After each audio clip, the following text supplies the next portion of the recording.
Sorry for the sudden interruption. I'm going to assume that this is Jane's mother's phone number that I'm texting, correct? I am her fiance David's father, and you can call me Michael. Sorry for not having gotten in touch with you any sooner. My name is Laurel. I think the last time we spoke to one another was years ago when they'd first started dating, right? I was able to get your phone number from David.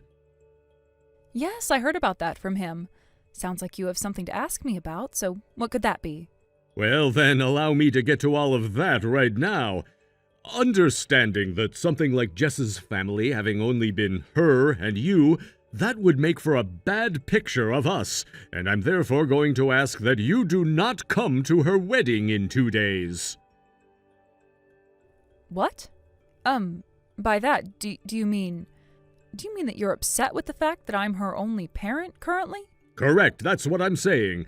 Just the idea of someone having only been raised with one parent is a bad one. I understand that, but what about the rest of the family that will be going to the wedding? I have people that I can have stand in for you, so there won't be any problems there. You're having people stand in? I can't believe this. What have Jess and David said about all of this? Considering I'm the head of this house, those two will listen to everything I have to say about it and abide by it. I just need you to stay quiet and make sure not to show up to the wedding on the day of. No way.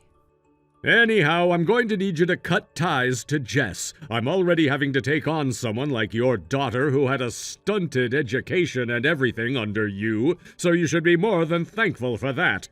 If you really care for your daughter's happiness any, you won't speak about any of this to her.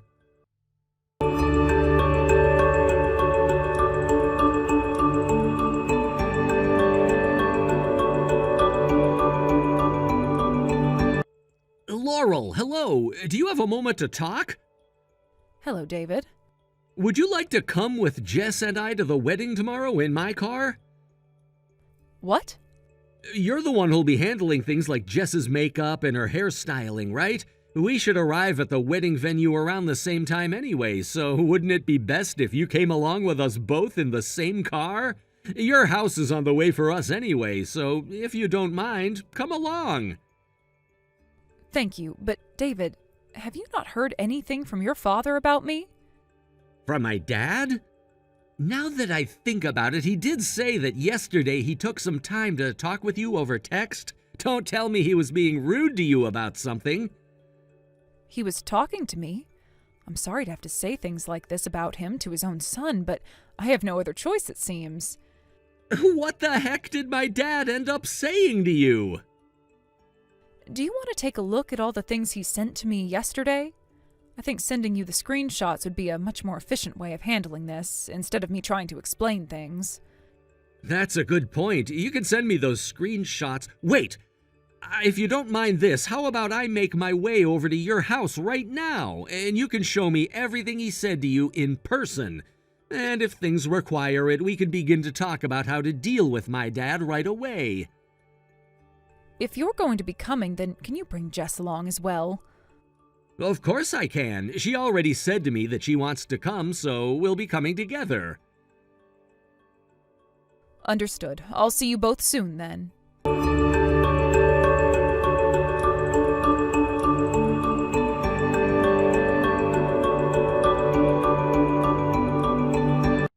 Excuse me, Laurel. Why have you come to the wedding venue today? I already told you not to come, didn't I?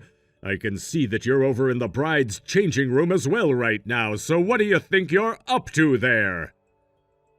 Good morning, Michael. I don't think anything is going to be able to change the fact that I'm the bride's mother and have a right to be at her wedding today. And I'm not up to anything bad by being here. If not, then leave! But I'm in the middle of some tasks I was asked to handle by the bride and groom themselves. Tasks? Oh, perhaps you work as a janitor or something like that? I remember you saying back when we'd first met one another that you work in a field where you clean people up and make them feel pretty, all while giggling about it. So you remember the way I was laughing about it then, but nothing about the actual field of expertise that I'm in? Huh? I'm really sorry to stop things here, but I'm in the middle of prepping the bride for her wedding day, so I must go. Hey! You get the hell out of here right now! I told you already that the bride having only one parent, and that being only her mother, is a bad look for us. Someone who should have already cut ties to her daughter shouldn't be coming into here thinking she can be around us.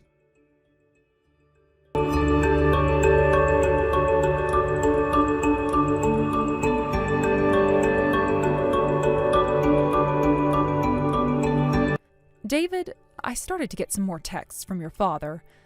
Is that right? As expected, he's really gone and done it to himself. Yep, unfortunately he did. Do you want to come over here and see me to take a look at everything he said? And then I will leave everything thereafter in your hands. Sure thing, I'll be there right away.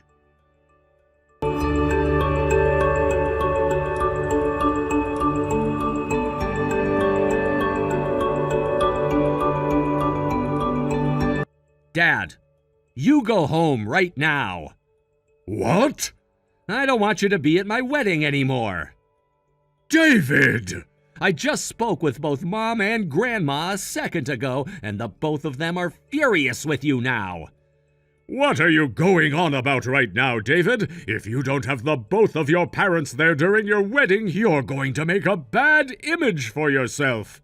And you've gone and made a terrible image for yourself by acting like a complete and total jackass to Jess's mother. But it seems you don't quite get that yet. What are you talking about?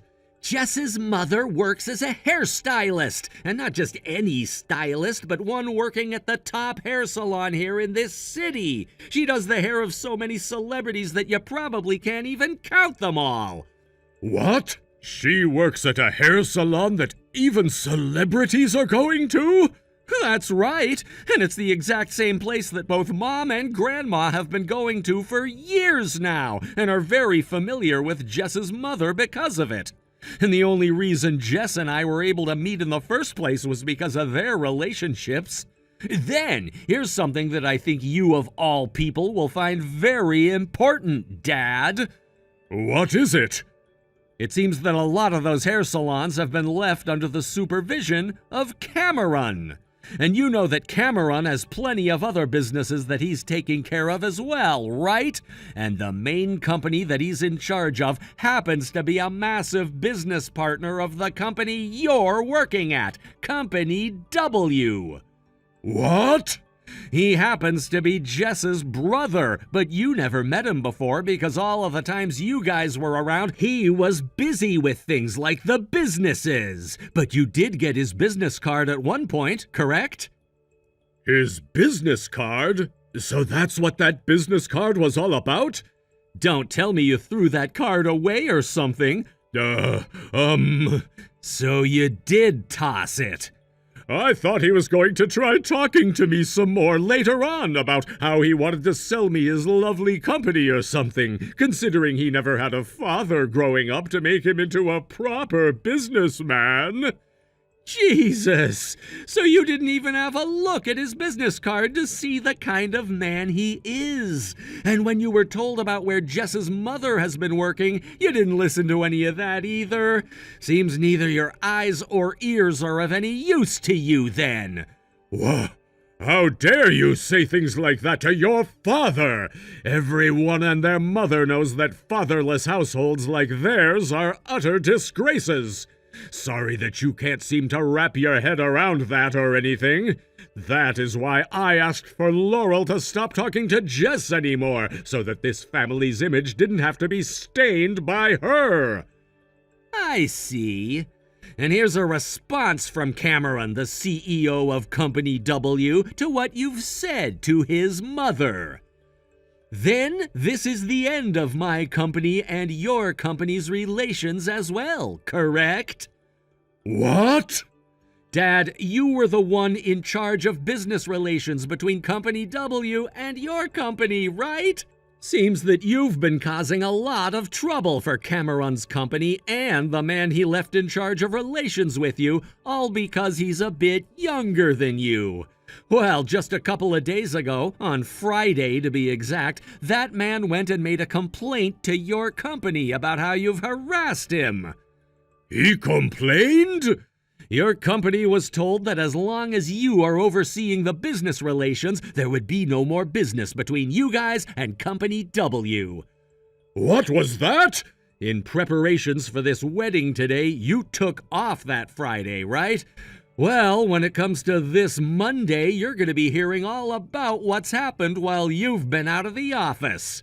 And here's a word from your CEO of Company A. Huh? My CEO is here right now with you guys?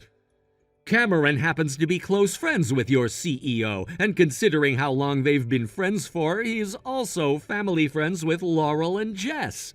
In other words, not another person here has the same kind of skewed views on people like Laurel that you do, and not a single one of us wants you around. No way! If you understand what I've said, then hurry up and leave this place right now. If I have to have a father like you around during my wedding, I'll be more than embarrassed. I'm also going to be cutting ties to you now. Wait a minute, David. If you do something like that to me, then you will have to say goodbye to both your grandma and mother as well. Are you really okay with something like that? The only person I'm cutting ties to is you, Dad. What? What are you talking about? If you have no intent to celebrate the joining of this family with Jess's, then you can grab your things and leave this place right now. I've already gone and told the staff about what you've done and what to do with you. Wait! Just go the hell home.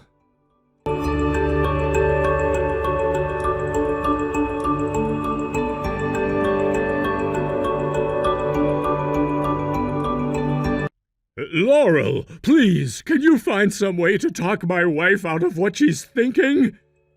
Good evening, Michael. That must mean that the talks about divorce are going well for her?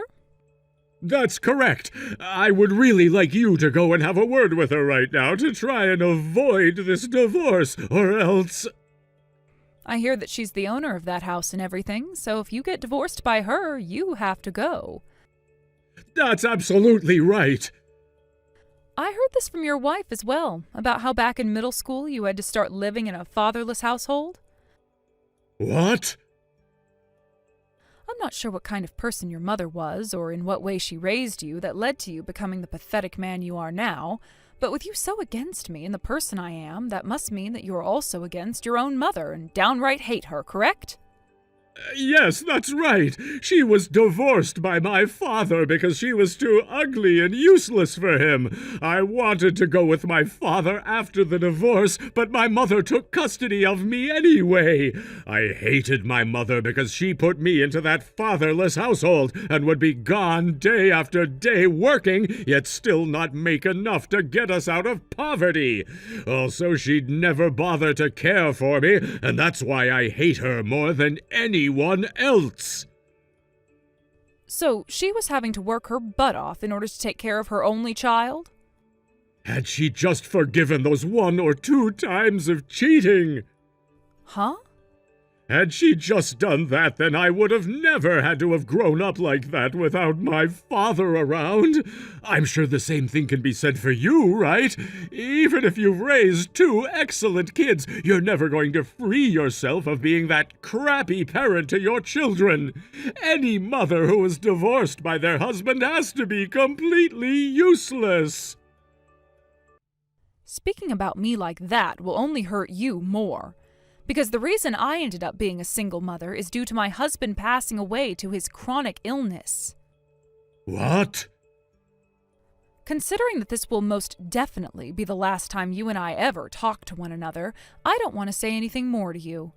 However, I will let you know one last thing, and that's for you to hurry up and fix that bias and attitude of yours before it ends up completely ruining your life.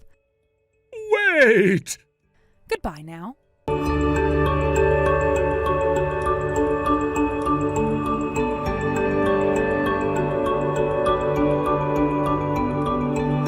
There was something in Michael's last message that caught my attention. A certain phrase stood out. An affair once or twice?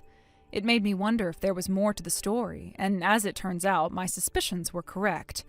He had been having an affair with a female subordinate. Later on, I heard from his wife that this affair was added to the list of reasons for their divorce, alongside the original issues that had caused their relationship to break down. After that, things took a sharp turn for Michael. Even in his professional life, he was removed from his position in sales at the company and reassigned to a dead-end job with no external responsibilities, far from the important work he had been doing. From being a prominent figure in the company's business operations, he was demoted to a back-office position where he no longer had contact with clients or any meaningful projects. He became invisible, tucked away in a corner. Yet despite the drastic change in his work situation, he couldn't afford to quit. His wife had filed a substantial claim for alimony, which he was obligated to pay. On top of that, his age made finding new employment extremely difficult. In the end, no matter how humiliating it was to stay in such a lowly position, he had no choice but to stay. Day after day, he now sits at his desk carrying out menial tasks with no hope of returning to his previous status. The woman he had the affair with, on the other hand, did not fare much better. She chose to resign voluntarily from the company, likely pressured by the situation that had unfolded. The scandal surrounding their affair became too much to bear. After leaving her job, she was forced to pay alimony to Michael's wife as well. And ultimately, she returned to her hometown in the countryside. The shame and financial strain of the affair had left her with no other options. Imagining the lonely future that awaits Michael is nothing short of painful. Here was a man who, not too long ago, had everything: a stable career, a family, a comfortable life, but his own actions, fueled by selfish desires, led him down a path that cost him everything. The affair with his subordinate not only destroyed his marriage, but also derailed his career in ways he could never have anticipated. Michael was once well respected in his field. As a sales executive, he was the face of the company, often negotiating with clients and securing deals. He had a certain confidence about him, always walking through the office with his head held high. But that same arrogance might have blinded him to the consequences of his actions. Perhaps he thought he could juggle both his professional and personal indiscretions without being caught. But life rarely works out that way. His wife, who had stood by him through thick and thin, had every reason to leave. After all, this wasn't just about a single mistake. When he carelessly mentioned an affair once or twice, it revealed a deeper problem. He saw his infidelities as minor transgressions, dismissing the hurt and betrayal that they caused. It's no wonder that once the truth came out, his wife could no longer tolerate being in the marriage. Their divorce wasn't just a personal matter either. It rippled through Michael's professional life. The company likely wanted to distance itself from the scandal, and removing him from his position in sales was an easy way to minimize any damage. He went from being a key player to someone who could easily be forgotten. In the corporate world, once you lose your relevance, it's nearly impossible to regain it. Now, Michael spends his days in the shadows, performing trivial tasks that no one else wants to do. The irony is that despite all this, he cannot leave his job. The alimony payments to his ex-wife are a constant reminder of his mistakes, and he's trapped in this miserable routine, knowing that quitting would mean financial ruin. His pride might be bruised, but he has no choice but to endure the monotony, watching the years slip away from behind his desk. As for the woman he had the affair with, her fate seems equally grim. In a sense, she was a casualty of Michael's recklessness, though she too made her own choices.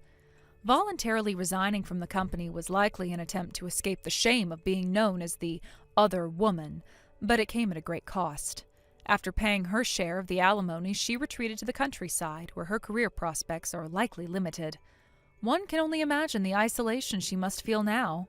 Together, their affair not only destroyed their lives, but also left a trail of pain and regret. Michael, once so confident and full of himself, is now facing the reality of a lonely and desolate old age. The choices he made in pursuit of temporary pleasures led to permanent consequences.